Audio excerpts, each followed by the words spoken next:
இன்றைய தினம் சிறகடிக்கும் ஆசை சீரியலில் வீட்டிற்கு வந்த மனோஜ் விஜயாவுடன் தனியாக பேச வேண்டும் என்று அவரை ரூமுக்குள்ள அழைத்து செல்கிறார்.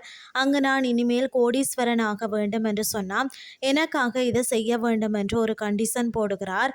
அதன்படி விஜயாவும் ஆர்வத்துடன் என்னவென்று கேட்க தனக்கு ஒரு நியூமாரலஜிஸ்ட் என்னுடைய பெயரை மாற்றினால் நான் கோடீஸ்வரன் ஆகிடுவேன் என்று கூறியதாக சொல்கிறார். மேலும் என்னுடைய பெயருக்கு முன்பு ஒரு புனை பெயரை அவர் வைத்துள்ளதாக தெரிவிக்கிறார்.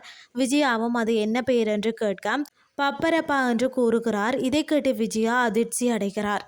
ஆனாலும் மனோஜ் இவ்வாறு என்னை எல்லாரும் அழைத்தால் நான் கூடிய விரைவில் பணக்காரனாவேன் என்று நம்பிக்கை தெரிவிக்கிறார். இதனால் விஜயாவும் உள்ளே உள்ள எல்லாரிடமும் ஒரு விஷயம் கூறணும் அப்படின்னு சொல்லி இனிமேல் மனோஜை பப்பரப்பா மனோஜ் என்று அழைக்குமாறும் கூறுகிறார். இதை கேட்டு வீட்டில் உள்ள அனைவரும் விழுந்து விழுந்து சிரிக்கின்றனர். மேலும் அண்ணாமலை நீ படித்த அளவிற்கு இதையெல்லாம் நம்புவாயா என்று திட்டுகிறார். ஆனாலும் தன்னை இவ்வாறு தான் கூப்பிடணும் என்று மனோஜும் விஜயாவும் கண்டிஷன் போடுகிறார்கள்.